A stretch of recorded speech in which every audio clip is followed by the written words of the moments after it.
श्री हरे नमः, श्री हरे नमः, श्री गुरुवे नमः। सामुच्चमुच्चालमिति प्रभाषिणीं निस्मिण्डमाना खिलजीवमर्मणीम्। आज हम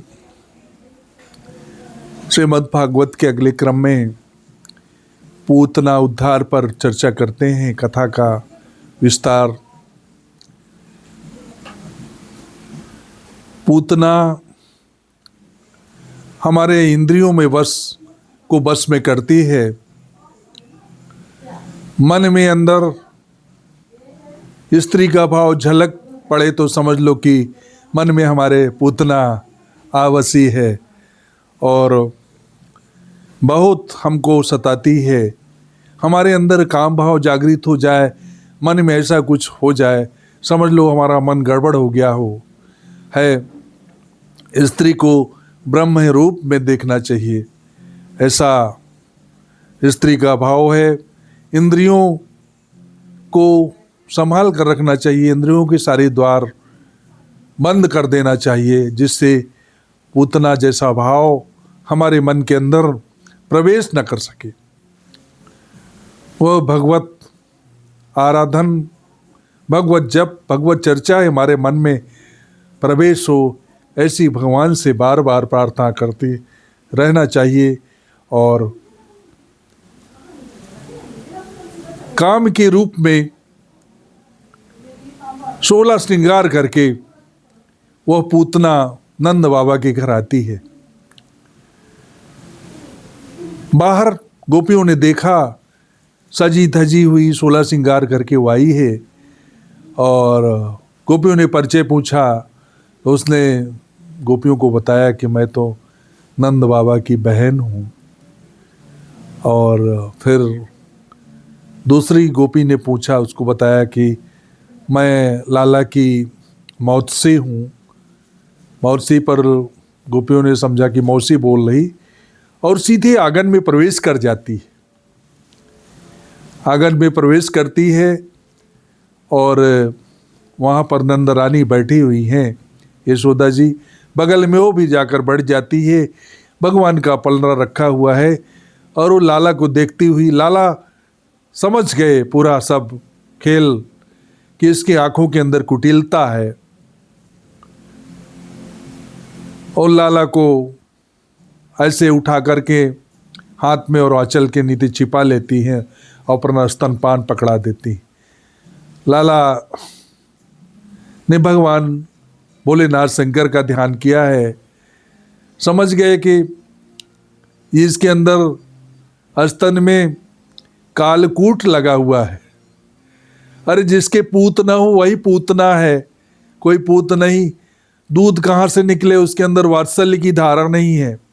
वात्सल्य प्रेम ही दूध के रूप में माँ के हृदय से बन करके वो क्षीर सागर रूपी जो दूध है वह वात्सल्य के रूप में प्रकट होता है। पर वो तो कालकूट लेके आई है, पूतना है। और भगवान को जैसे ही पकड़ा है, उठाकर स्तन पकड़ाया है, भगवान ने भोलेनाथ का स्मरण करके बोला, भोले आप जानो अब। और फिर भगवान ने बड़े तेजी से पकड़ा है और पकड़ करके स्तनपान करने लगे हैं। भयंकर पीड़ा हुई है, चिल्लाती चिघाड़ती है, मुच्चिताम, छोड़ दो मुझे, ऐसा चिल्लाती हुई बड़े जोर से भगती है और उसके प्राण निकलने लगते हैं। और भक्ति घर से अंदर से बाहर की ओर भक्ति है, अपना विकराल रूप धारण करती है। वो ऐसी पूतना है। अब भगवान की बड़ी अद्भुत कृपा है। भगवान ने जिसको पकड़ते हैं उसको फिर छोड़ते नहीं हैं, और वह जाके जंगल में बाहर फिर टकरा करके गिर जाती है, चिट्ट गिरती है। भगवान ही ऊपर पड़े रहते हैं। प्रभु की कृपा है कि वो नीचे नहीं दबे, और गोपियों के तो प्राण ही सूखे जा रहे थे। पर जैसे जैसे वो गिरी है, लाला ऊपर ही खेल रहा, और गोपियों ने चटपट सीधे सी वो एक सीढ़ी लाई है इकट्ठा करके, बांसों को बांध करके, और उस सीढ़ी पर चढ़ करके उसके और लाला को नीचे लाई हैं, और गाय के पूंछ से लाला को झाड़ती, गंगी गाय है एक ठो, झाड़ती है, पूछती हैं और कहती है कि आज ये दुरात्मा का स्पर्श हो गया इस पूतना का, और बार बार झाड़ती है और स्नान कराए गोमूत्र से, उस गंगी गाय की गोमूत्र से स्नान कराया। क्या व्यवस्था थी हमारी गाय के प्रति, कितना सम्मान था, कितना व्यवस्था है। सारी दवाइयाँ सब गाय से थी।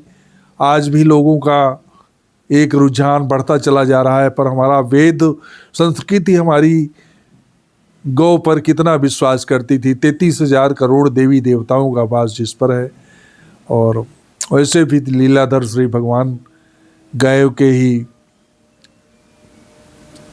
भक्त हैं। तो धुलाया गया, स्नान कराया गया है। स्नान कराने के बाद अब इतना बड़ा शरीर था तो वो सीधे जल नहीं सकता, काट काट कर इसको जलाया गया। और जब जलाते हैं तो उससे सुगंध निकलती उसके शरीर से। लोगों ने कहा कि अरे दुर्गंध निकलने के वजह इसके तो शरीर की दुर्गंध निकल रही है। तो भक्तों ने कहा, आचार्यों ने कहा, अरे वो सारा बुराइयां तो भगवान पी गए, उसके अंदर तो वही अमृत बचा है। सारा जो कष्ट था, उसके जीवन की बुराइयां थी, दुर्गंध रूप में सब निकल गया, अब सुगंध ही बची है। भगवान जिसको पकड़ते हैं, जिसको अपनाते हैं, भगवान ने उसका भी उद्धार किया है।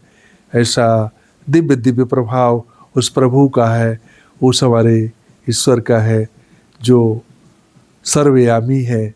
ऐसी उसकी कृपा है। और मैं अपनी वाणी को अब विराम लेता हूँ।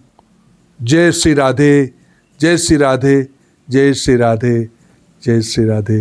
हरि ओम, हरि ओम, हरि ओम।